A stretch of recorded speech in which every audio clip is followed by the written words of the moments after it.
تم سب بچے بیٹھے ہو، والدین کو اپنی جنت بنا لو، ماں باپ کو اپنی جنت بنا لو، ان کی دعا لے لو۔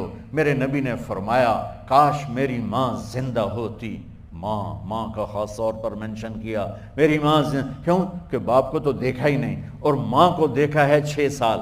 میری ماں زندہ ہوتی اور میں عشاء کی نماز کے مصلی پہ کھڑا ہوتا اور میرے گھر سے میری ماں کہتی محمد، تو میں ماں کے لیے نماز توڑ دیتا۔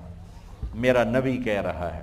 اور جب آپ حج پہ تشریف لے گئے اور ابوا کے میدان سے گزرے جہاں میرے نبی کی والدہ کا انتقال ہوا تھا، اس بات کو 57 سال گزر چکے ہیں۔ 6 برس کی عمر میں مدینہ سے نکلے 3 افراد، میرے نبی کی ماں، میرے نبی کے والد کی باندی ام ایمن، وہ بھی ماں ہیں، انہوں نے بھی دودھ پلایا تھا میرے نبی کو۔ 2 مائیں ہیں، ایک دودھ پلانے والی، ایک پیدا کرنے والی، اور ایک میرے نبی ہیں۔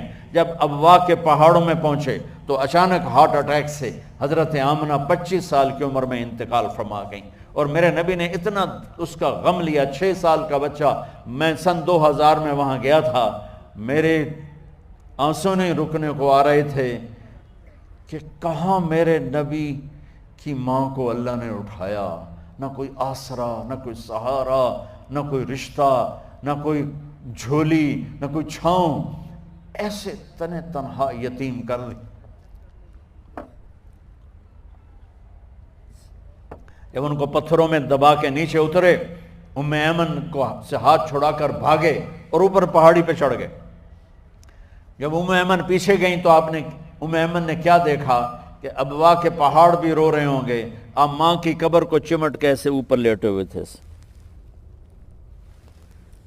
قبر کو پکڑا ہوا تھا، اوپر لیٹے ہوئے تھے۔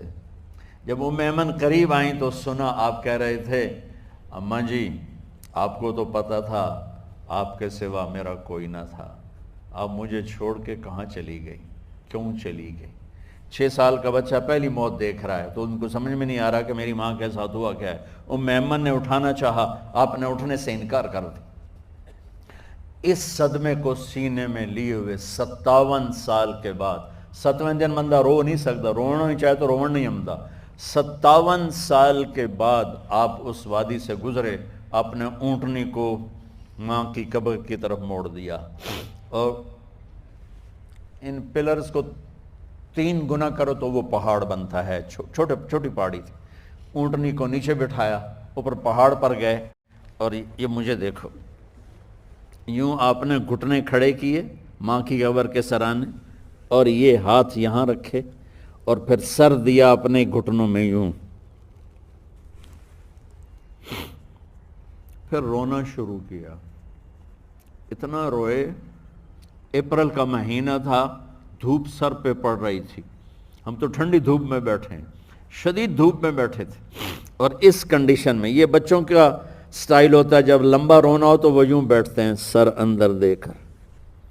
اتنا روئے کہ آپ کی داڑھی ساری آنسوں سے بھر گئی، سینہ تر ہو گیا، احرام تر ہو گیا، اور کئی گھنٹے بیٹھ کے روتے رہے۔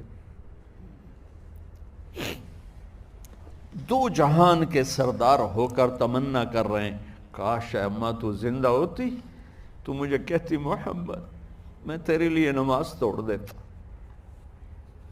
اور میرے نبی نے، یہ بچیاں غور سے سنو، میرے نبی سے پوچھا گیا یا رسول اللہ قیامت کب آئے گی؟ آپ نے فرمایا یہ تو اللہ کو پتہ ہے۔